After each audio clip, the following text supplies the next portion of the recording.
Believe it or not, my first business, my accountant told me I couldn't make money with the franchise. So you know what happened? I made money with the franchise and I fired the accountant. You just need to trust your instinct, and the secret ingredient in a business is you. When you start a business, Right. your revenue is the lowest, you work the most. It's the worst time. But as you grow the business, the revenue goes up. And then your time goes down. Welcome to the Franchise Freedom Podcast, where you can escape the corporate trap through franchise ownership. Here's your host, Giuseppe Grammatico, the franchise guide. Welcome to an episode of the Freedom Franchise Podcast, as well as the I Fire My Boss podcast. Dan Claps here with some of my franchise friends, Natalie Gold and Giuseppe Grammatico. And what's going on, guys? Not looking forward to that. I merging the shows, which is kind of cool. So meeting of the minds. Absolutely. And then, of course, we've also got a special guest over there, Mia. Hello, Mia. Not feeling well, so it's take me to work day. That's awesome. Well, you get the freedom as a business owner to do that, right? Yeah, no one's gonna fire me, so that's a plus. Yeah. Yeah, you had to That's fire your true. boss to That's- then become the boss. Well, today we're going to be talking about, utilizing advisors or, not utilizing advisors and kind of the difference when thinking about starting a business. I think I'll kick this off. Obviously, you need to talk to trusted people about anything that you're thinking about doing when it comes to getting into a business. My advice, though, is to talk to people that are in that industry. So if you're thinking about getting into the technology industry, talk to a technology advisor. Thinking about getting into franchising, talk to a franchise advisor, not your neighbor. Not your, friend that tells you that, they don't think franchising makes sense because they, heard on TV that, X, Y, Z happened. And I would tell you that where I like to think about this is I'm on my maybe fourth business of starting, and I've never had a family member, not one time, it's a good idea. Not one time. Anyone of all my business ever said, you should go for that. It's a good time. Never been the case. And I'll leave with, or I'll kind of end with, I was thinking about this, Sarah Bleakley. She started Spanx. And she actually said that when she had the idea, she didn't tell anyone for a year. She built the idea because she knew that people, she told them they would start to bring her down. So she had to work on her own, get that momentum, get that confidence. What do you guys think about that? You actually did that to me. I had a business idea a long time ago. When we first started our consulting business, I was like, you know what I'm gonna do? I was like, we just need to make a site where we sell FDDs and has like every single FDD on it. And then after we sold the business, I did it and it worked. Yeah, there you go. Don't listen to Dan. Don't listen to me. It applies to me. It too. applies. I was like, why didn't I do that earlier? But it definitely was a massive undertaking at the time. But I think what we were talking about with Giuseppe was with the Shark Tank. And you were telling us about something, and that's how we went into how even the sharks are wrong. Yeah, listen, you never know exactly what's going to work out. And I think just to add to kind of what you guys were saying, sometimes it's people don't mean anything negative by it. It's more of they're being cautious, right? They don't want you to lose money or there's a big risk. Believe it or not, my first business, my accountant told me I couldn't make money with the franchise. So you know what happened?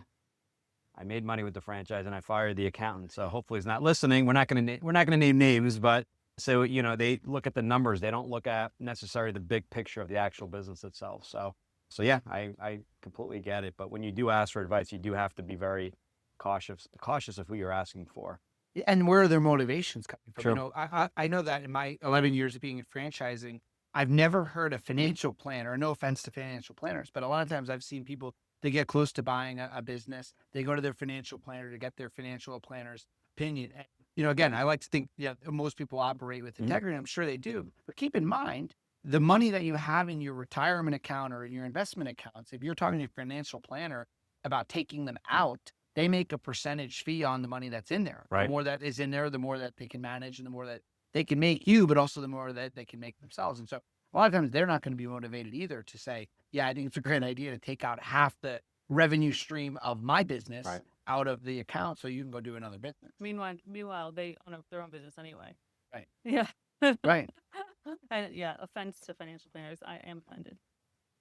It's and that's part of it, right? It's percentage of assets under management, and it's hard to control a startup versus you're buying mutual funds. There's data. There's a lot more history. So yeah, I've experienced that as well. So what about Shark Tank? What are some Do we have some examples of No, some deals yeah. that? Well, I mean, but imagine if you were like, well, let me call Mark Cuban, and you had his ear and you told him about an idea. They were wrong on the Ring doorbell, which is massive. They were wrong about so many other things. And then they invested a lot of money in things that didn't work, like that sweet balls.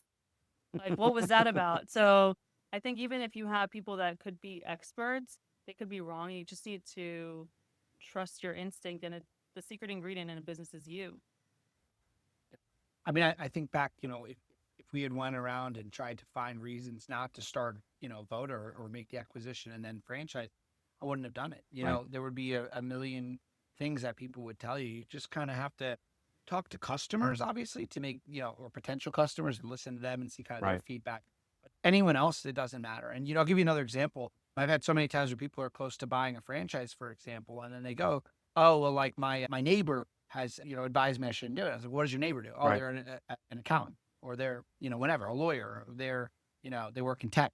I was like, why does your neighbor have any precedence on this decision? Well, they Right. don't know anything about it. But people, a lot of times we just trust people that we know, even if they have no knowledge of space. You just triggered a core memory. I was talking to this guy, and I'll never forget. He worked his whole life, and his wife stayed at home, and he was like, it's finally my chance. I'm going to start a business. I really want to do something on my own. And his wife had this control over him where she was like, no. And I felt really bad because, like, number one, I was like, oh, what does she do for a living? Oh, she's never worked. I'm like, okay, but maybe she's like a business background professionally. Is she like in finance, or is she examining the numbers? No, none of that. I was like, wow, like I'm thinking in my mind, like she doesn't believe in you. Like that is so sad that you have someone that you've supported your whole life and like they still don't have faith in your abilities. It's interesting that you say that. I was actually just having that conversation with someone. What I've learned, and this is not really related to like talking to an advisor, not about buying a business, but just in general, when it comes to teammates and partnerships, something I've learned is that more times than not, in my experience in business, when I find that someone is acting differently, a lot of times you don't realize how much of that is driven by the spouse or the Right. family members, whether it's a, company owned by, a father son, and all of a sudden it's not the father-son relationship that can change. It's the son's spouse or the daughter's spouse Right. that, starts to see the opportunity or starts to understand things a little bit differently and starts to get into their ear. And so I've learned something. It's so interesting. Like same with business partnerships. You better make sure that you have a pretty good relationship with the spouse of your business Yeah. partner, because if you don't have the trust there too, that can go really quickly the other way, because of course they're going to side with their spouse as they Right. should. But if they don't have all the information or lifestyle changes, it's very important to be careful of that. So You know? would you say, I think it's important for everyone to be at the table. So if you are buying a franchise, whatever the business is, that partnership, everyone should be on the table. Everyone should know exactly what's involved, because as a consultant, if we're talking about a franchise, maybe they're not, relaying that message back to the spouse. So I always, mention, hey, we'd like everyone to be on these calls together. So if there's a concern or a question, we all kind of are on the same page. Not easy, and I don't know if you would agree, but to get everyone on the phone, but it just makes it so much simpler. And that way everyone knows the plan. And the expectation is we're going to grow this. This is where we want to be. Maybe the plan is to sell it in 10 years. So I think that's crucial. I think everyone involved in the decision, and even the families, why is mom or dad buying this franchise? It's so we can spend more time with Mia and everybody else. So, that's the reason for doing it. I think I put the fear of God into people because when we have that Mhm. conversation, I'm like, take it from someone that's been divorced. You either do something to your spouse or you do it with them. Right. So I would definitely recommend having your spouse on the calls, and they're on the calls. 100%. And they don't have to be on every call. Like my wife was on the first call, and she was like, great. She's like, I have, you're going to run your business. I'll support you every way I can, but I'm going to keep my job. And she's been at the same employer for 25 years and she's happy there. But she said, I understand the risk. She was on the first call. And then after that, she said, I don't have to be on the calls. Just let me know kind of what's going on. And that was our agreement, and it worked out fine. when we talk about being married, and you think about it, like making a decision of anything. Do you really make that many big decisions with your spouse? Of course not. So like, why Yeah. would it be the difference with a franchise? I actually think when people are looking at a franchise and they know their spouse usually is involved in decisions and they don't include them, it's kind of a way to kind of subconsciously give themselves a way out, Right. right? It's like, oh well, my spouse isn't on board. Well, you didn't bring them into the whole process. Right. Of course, they're Right. not on board. I wouldn't be either. Which is interesting. I think it's challenging though, right? Because I think there's a lot of people that they think, let me get the information first and then Right. bring my spouse. The other thing I've noticed is I think in the case of someone when they're the breadwinner their entire life, whoever in the relationship is the breadwinner their entire life, I think that's a little bit of a different situation where it's like, look, like you trusted me to provide for all this time. You're gonna have to, like you said, you have to bet on me here Right. too. And Mm. this is the move I have to make. But maybe they just don't want to do it because honestly, like they might not be that into it if they're not really sharing it with their spouse. Do you know what I mean? Maybe they're like not all in yet. Like, I'm definitely doing this. They're more testing the waters before they bring them into the conversation. Yeah, but I mean, you have to understand, is like if you want to, get in shape or lose weight, you have to go through pain to get there, right? If you want to make a business, successful, you have to go through sacrifice, and so you're gonna have to, like you said, get your spouse involved because they have to be on board with the sacrifice that They're going to you're be gonna have to make. sacrificing too. Yeah. It may be no income the first year. It may be no vacations that first year, or there's going to be a shift in lifestyle. So absolutely, they have to know what they have to set. This is the expectation, but the goal is to, go on more vacations, retire early, spend more time with the family. So I think if you set the expectation, they're on board. Then, but ultimately, everyone has to be on board, or it's going to be a rocky road. I got a question. What's this trend or thing that I feel like I've been seeing, which is people that are looking at buying a franchise business with an expectation of like they have to make this, crazy profit their first year, which by the way, to me, crazy profit is anything that's like, a good amount of money. Like you're trying to replace Right. your salary or something in the first year. I've never really seen businesses usually do that. So what are you guys seeing where people come with those expectations? Has something changed in the kind of economy or the generation? Like, what is that kind of driving? I think people expect the immediate return, right? They want to go viral in the first post on social media. So I think that's where it's coming from. I always tell people that first year it's a learning curve. You've never owned a business, you've never hired people, so this is all new. You're learning something new. But to be matching the income you were making immediately, you're building something. So to have that expectation, I always take a step back and say, realistically, any profit. So even if there is that kind of profit, you want to reinvest in the right team, in the right systems, because this is not a business that you hope to grow 10% a year. This is something that's going to be growing exponentially. That's something I've experienced in my business, and I always, my first year, reinvested everything back.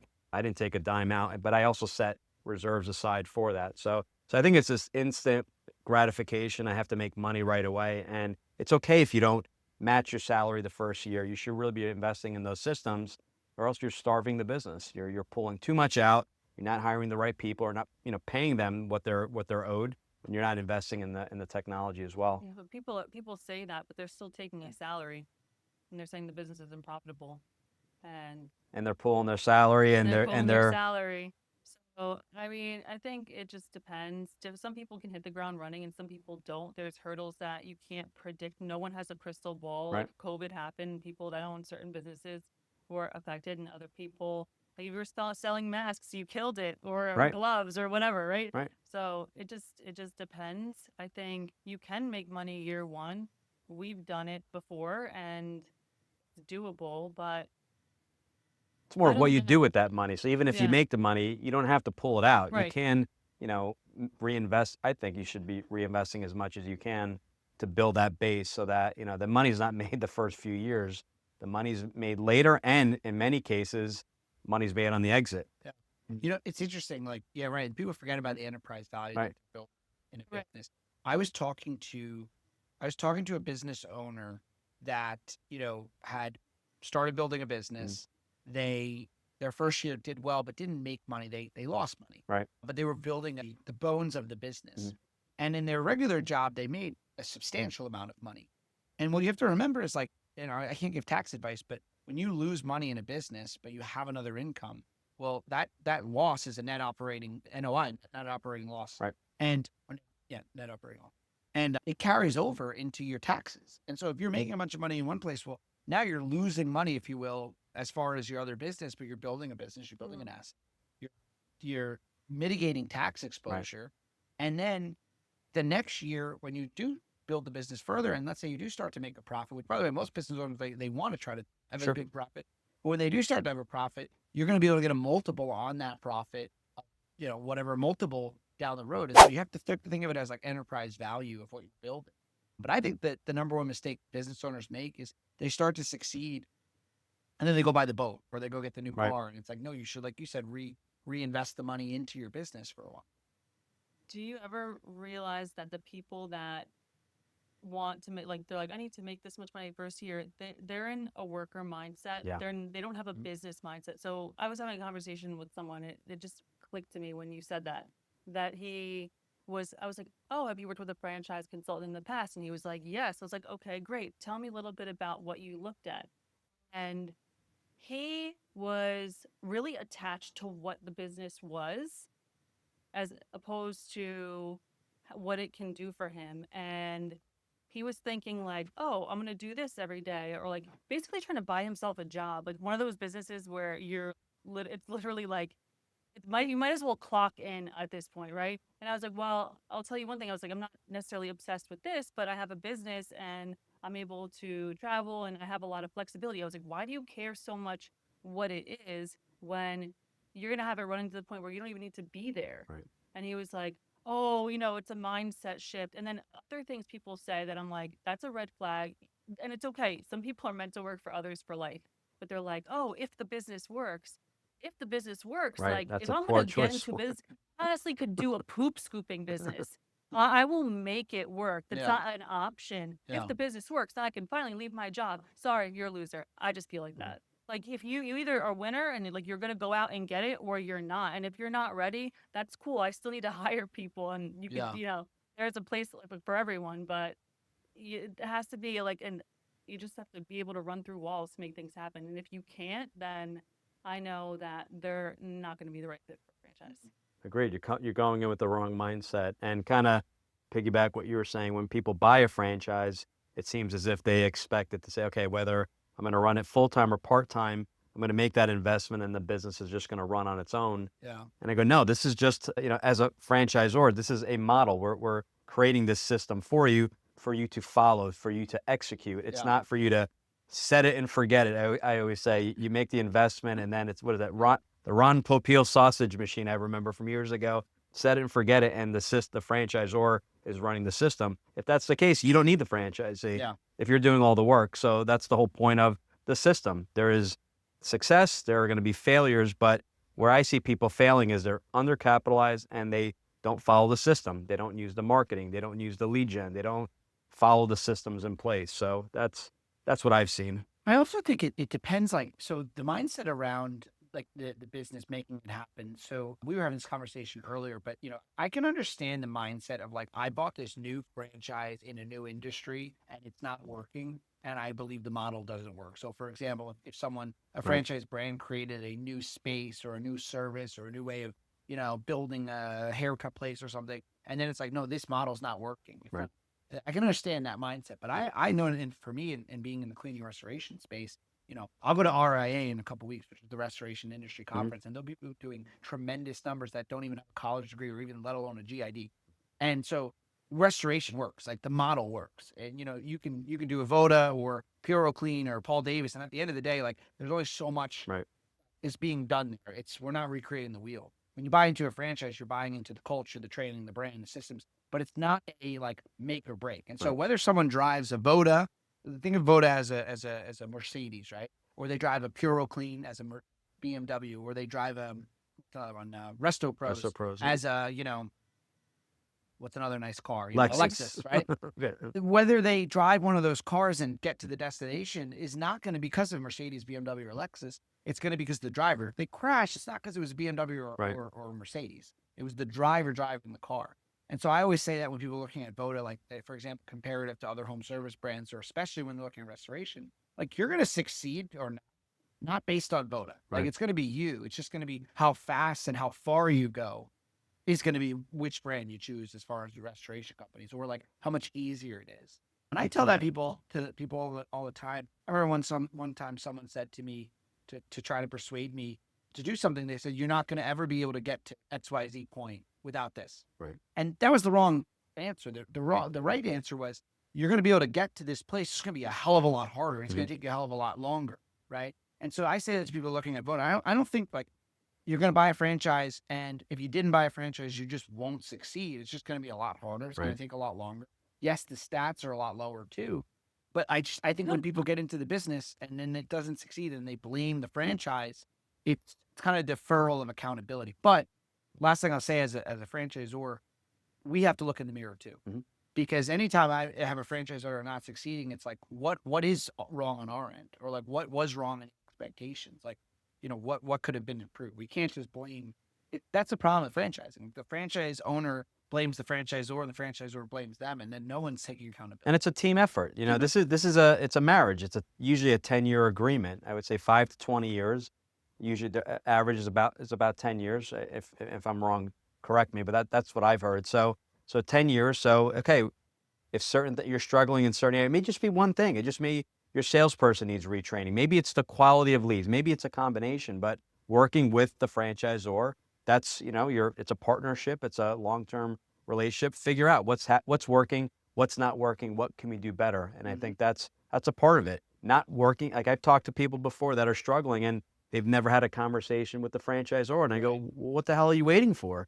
What do you mean? Like, you're getting support from them. There's trainings and all that. But if you're struggling, that's the first call you should make is to that coach, the accountability person, whatever they're called at each of the companies. But to me, that sounds like common sense, but sometimes people need to be reminded. Why is that though? I know what you mean. It's like you're struggling, but you don't reach out, or you don't want to get on the coaching calls. It's like the support's there. You got to tap into it. I think it's unrealistic, like, to expect the franchisor is just going to like fly in an airplane every time and come see you. Like, why not get on the phone with them, or why not fly in an airplane to them and meet with them and say, like, can I take a day with you? Can I come out to your flagship location? I don't hear that anywhere near as much as you would think. Like, hey, I'm struggling. Can I come shadow? Right. And then the other thing I see, and again, this is just all franchises, is the people that are struggling end up, congregating with the other people that are struggling, instead of saying, who's top in the system? Who can I reach out to? You know what I mean? Like, you don't want to feather flock together type of thing. What is it called? Like birds of a feather flock together, like the misery loves company. Yeah. Yeah. And top producers are too busy really to jump in and say anything. So all of a sudden, the loudest in the room are the people that are struggling. And so it's like, how do you get more engagement that way? That's a good question. Why they're not reaching out is something I've just have not been able to figure out. Are they upset? Are they bitter? Do they, I don't know what it is. I don't know why they wouldn't reach out, but you would think that would be common sense. But maybe it's you really can't make certain. You can only do so many things that are mandatory, right? They're their own business owner. They have to run their own business, but it's almost like submit your profit loss. Maybe that's the thing. Something is off in the P&L, where we can work on it together. But I've never heard of a franchisor saying, no, we're too busy or we won't help you. They're more than welcome. I have heard that. Oh, you have? Yeah, I've heard that. Too busy to support? The complainers, like, they basically blacklist them. Oh, the people that complain in the system, it happens that they do that. I mean, that's definitely unacceptable, right? Because at the end of the day, like, they have an agreement to support the franchisee, and they should be doing that. I think about playing devil's advocate, and I was the franchise owner that's struggling. Right. We're saying, why would they not reach out? I think if you keep reaching out and the franchisor is not listening to you, would you keep reaching out? Right. If you know that there's, so I think it's this middle ground. Like, I'll give you an example with Voda.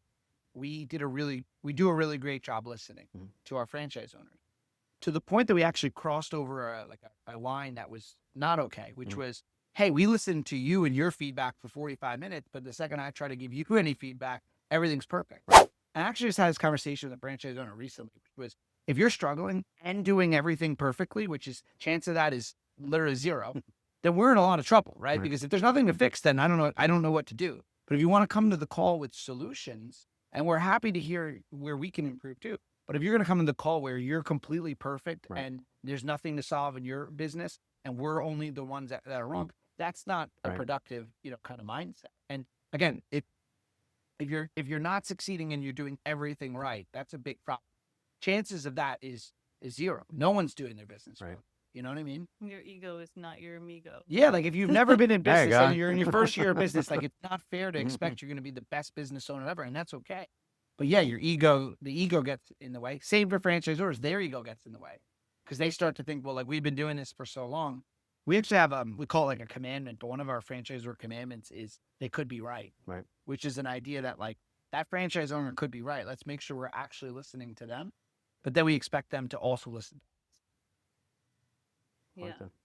No, for sure. One thing that you said was about we'll never get there without doing it this way. I hear that sometimes where someone is like, oh, I don't need a franchise. I can just make my own burger Right. place. I'm like, yeah, you don't need McDonald's. You could do Bob's Burgers, but do you really want to come up with the branding, all the ads? Like, I don't think you realize how much work work is is. involved. Like, of course you could do it. You're smart. You're capable. You're an executive.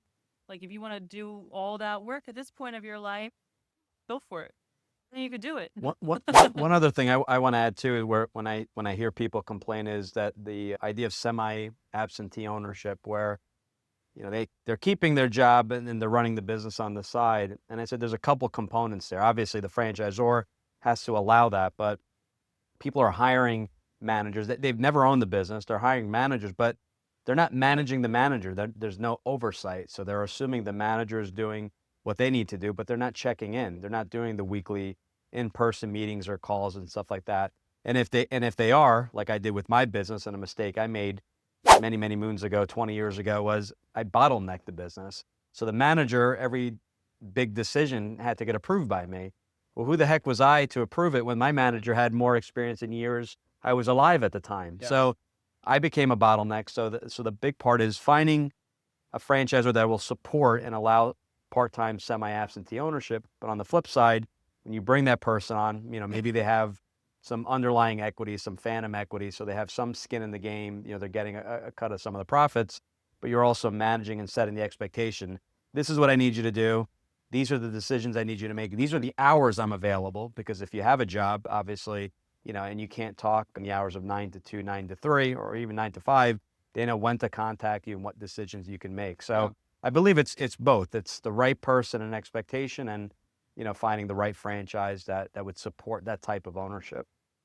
I mean, and just for like, obviously for your listeners, they know your background, but you owned a cleaning Right. company. Like, what can you just give the background real quick, just for my audience? Yeah, we had, commercial building maintenance, commercial cleaning. I ran the business full time to really scale that business. And then after that first year, brought on that manager. It was an operations manager, general manager. I forget what the actual title was, but I was so tight to the business. I touched every part of the business.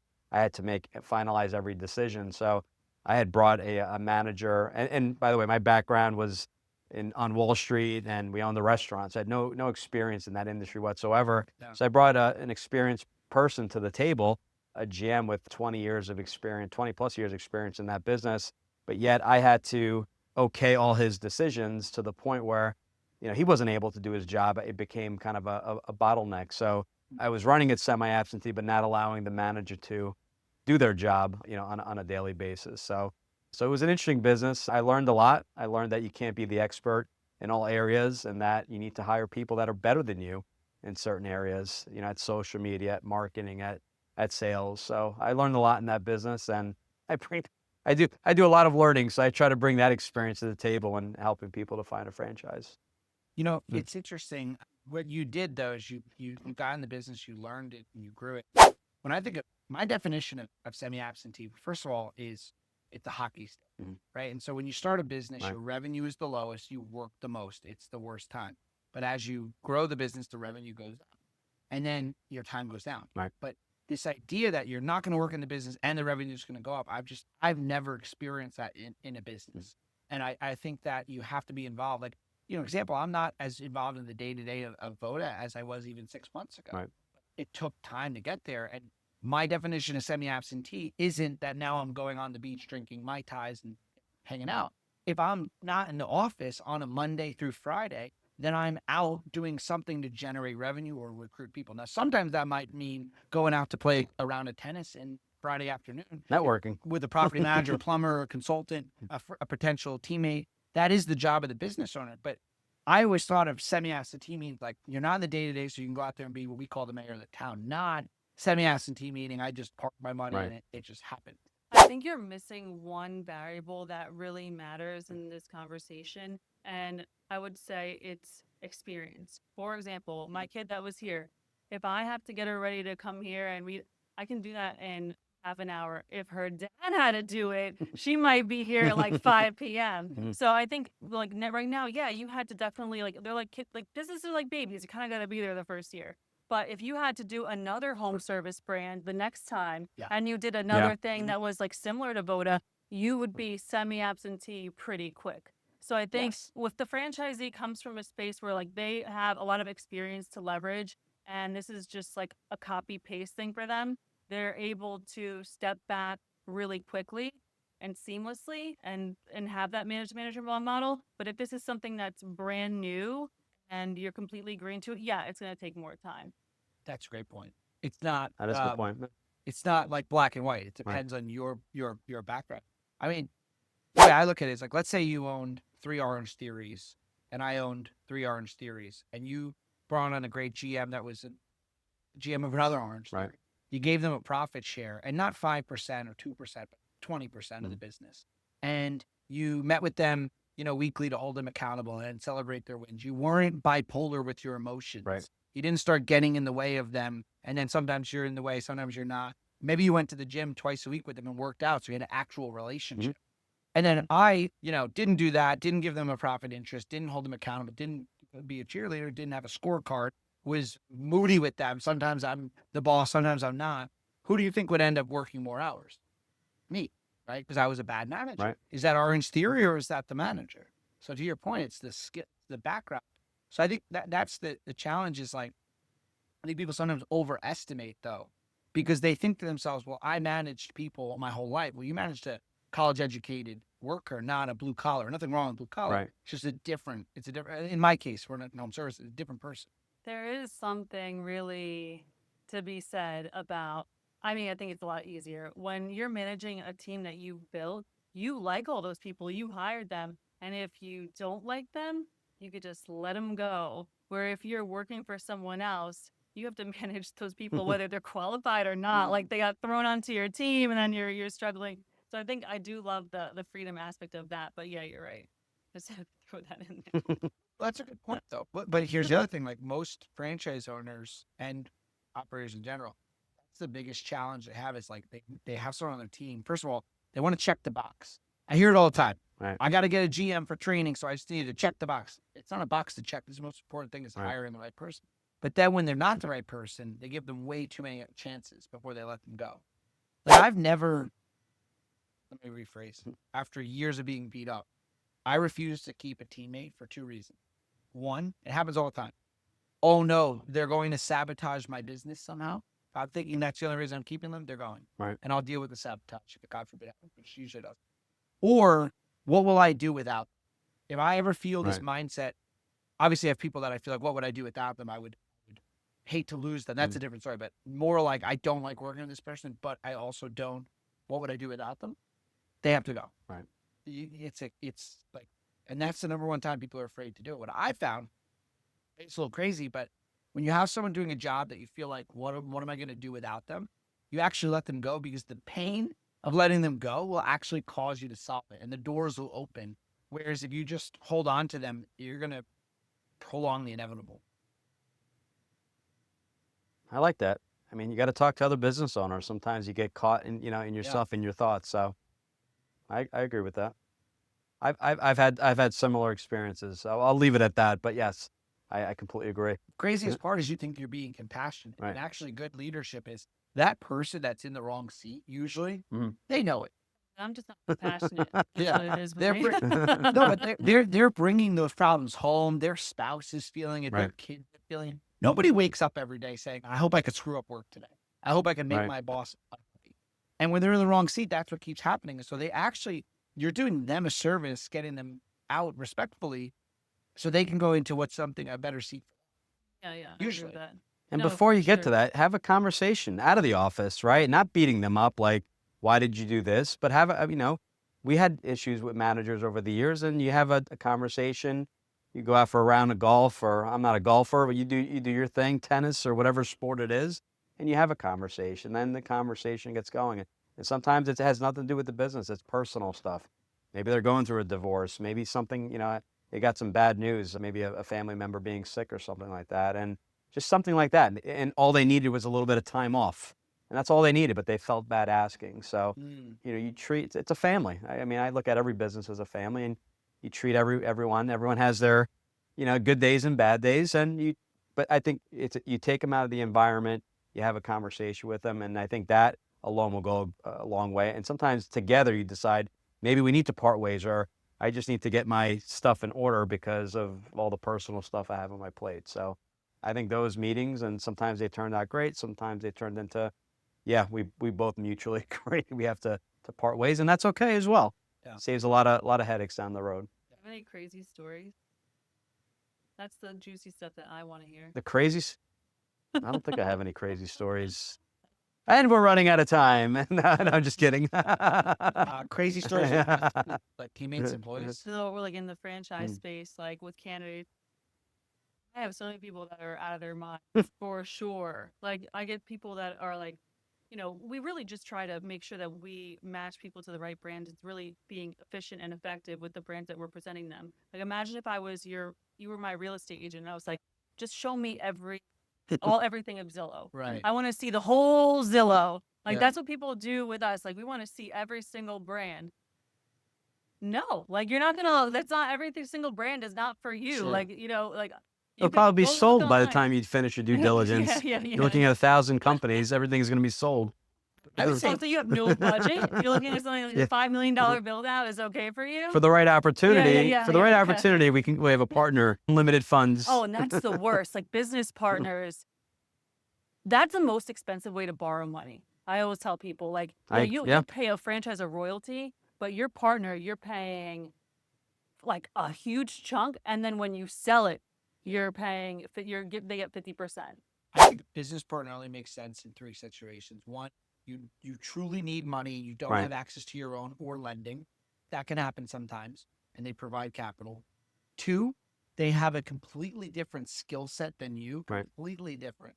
And that makes sense. Like my business partner, Zach, like his skill set and mine are so opposite that it works out great because he's great at what he's great at, and I'm great at what I'm great at. And here's another thing I've learned. He likes what he does, and I like what I do. Right. None of us are like from day one, like I travel a lot. It looks a lot more glamorous than it is. People think I'm just that's what my superpower is networking, Right. connecting with people. And Zach doesn't, he likes that, but he doesn't want to do it as much as I do. And doesn't mean that I'm not okay at ops or like ops, but I don't want to do it the way that he does, where he likes it. You see what I'm saying? It's like, that's a great partnership. So it's either money, they have a skill set that you don't I know have, that. Yeah. or the third would be they have an audience that you don't have. Right. And so, if I have a business partner and they're, for example, they've been in restoration, they know all the property managers and all the plumbers, and they're going to bring a book of business, that's worth giving equity to, the partnership. Yeah. Sometimes. Like George Foreman grill, like you didn't design that. Yeah, no. Mm. Yeah, it's interesting. My crazy stuff too for me. My one pet peeve is when people say, I want to make $500,000 a year and I don't want to work a lot of hours. And say, well, what do you make now? Well, I make 200 a year. And I work 80 hours a week. That's even more. Right. Well, how about you work 80 hours a week for yourself and you try to make, some money doing it that way? Why does it have to be like double the income and half the time Right. your first? And that's your way of telling yourself you're not gonna do it unless you set this crazy thing that's not reality. You know what I mean? Oh yeah, I have the other side.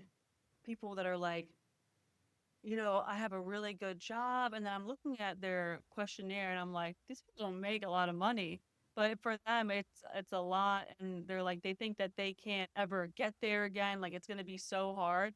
Sometimes it's just fear that holds you back, and I'm like, wow, if they only knew that there was so much potential for them to leave, especially if you see that other people that do the same thing are making way more than them, Right. like they're underpaid for their role, and you're like, you should not be working there.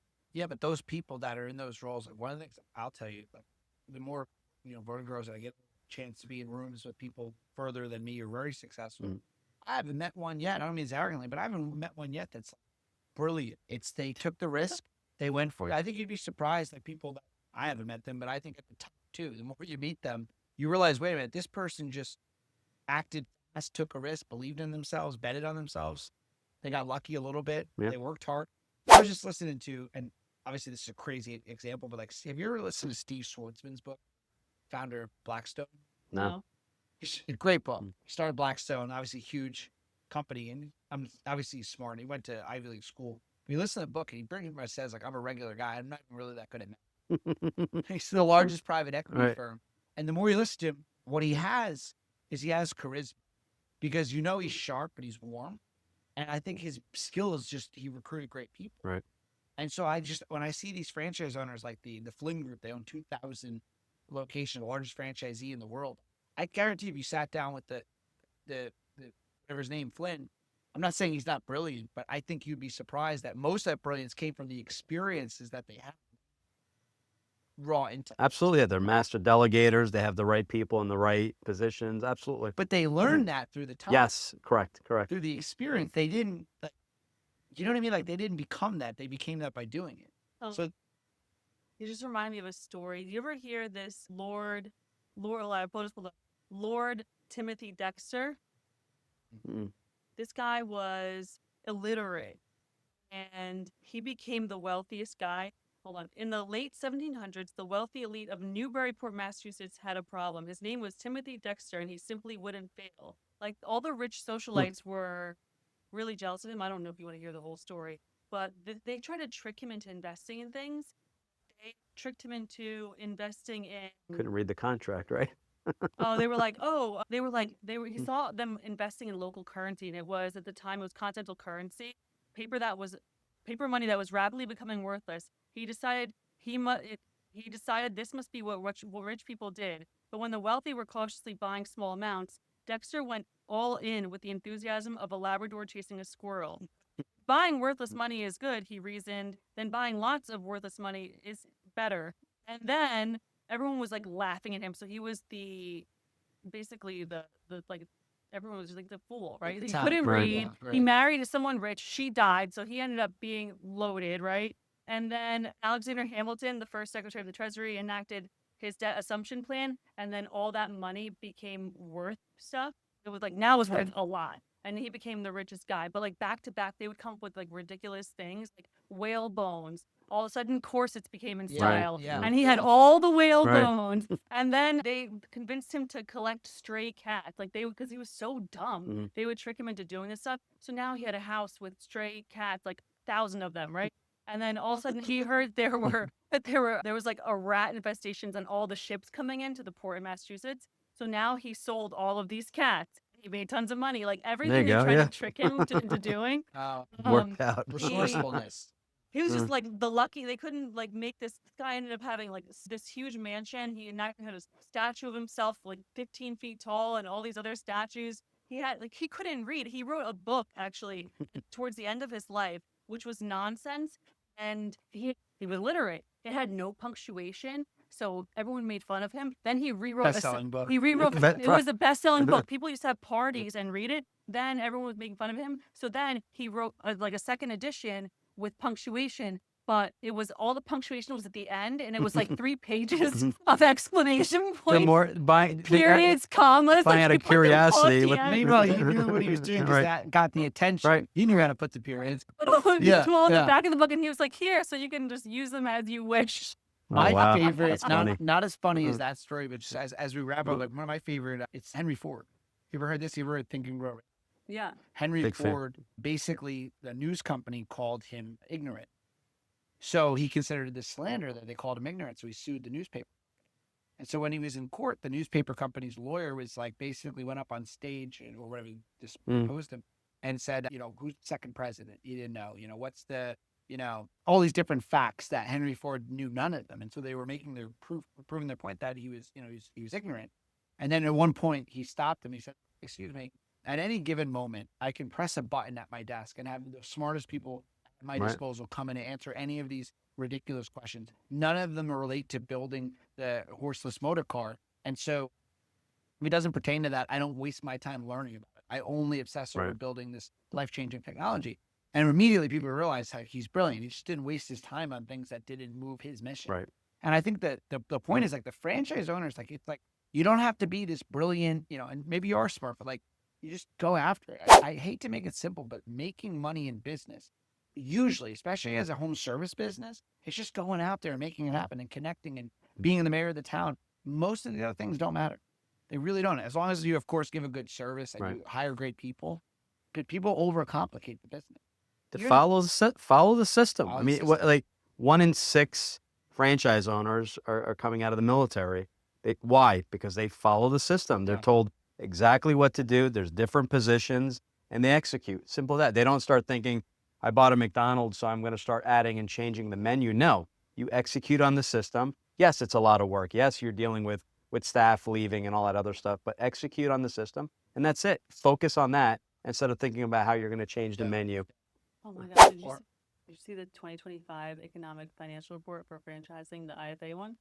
You're at a good spot in home services. It's Yeah. gonna blow up this year. They're Oh, yeah. predicting. Home Especially, services is the place to be, and they're Yeah. saying food's gonna come back. yeah, food will uh, come back. Home services, restoration, absolutely. You know, Personal services. Yeah, personal service on top of that list Yeah. too. But one other thing on that, it's like, how about this? In the game, like if we played a sport, right, and we sat here in the huddle and you said, Dan, you're going to go left. You're the coach. You said, Dan, you're going to go left. Natalie, you're going to go right. And then you're going to both cross, right? In the middle of the game, I don't say, nah, I'm going to go the other way, right? I do the play that I was told to do. Right. And then in the locker room or over a beer after the game, I might say, hey, what if next time we tried the other way? Right. But in other words, if as a franchise owner, bring your ideas all you want. But during the day, during the game, stick to the plan Right. until you've, mastered that. And that's the other thing, like learn the rules before you break the rules. Right. I would say as a franchise owner, do everything the exact way the franchise owner it tells you to do it. And then once you're a top producer, then you could start to change things. But It's simple, follow the process, and that's it. That's really it. I think we overcomplicate. People in general can tend to overcomplicate. So I like that. thanks for watching. Hopefully that was helpful. Thanks for joining us. Thank you for having me. Thanks for tuning in. If you want to learn how to make the transition from corporate to owning your franchise, join Giuseppe on the next episode. You can also follow on all social media platforms and achieve financial and time freedom today.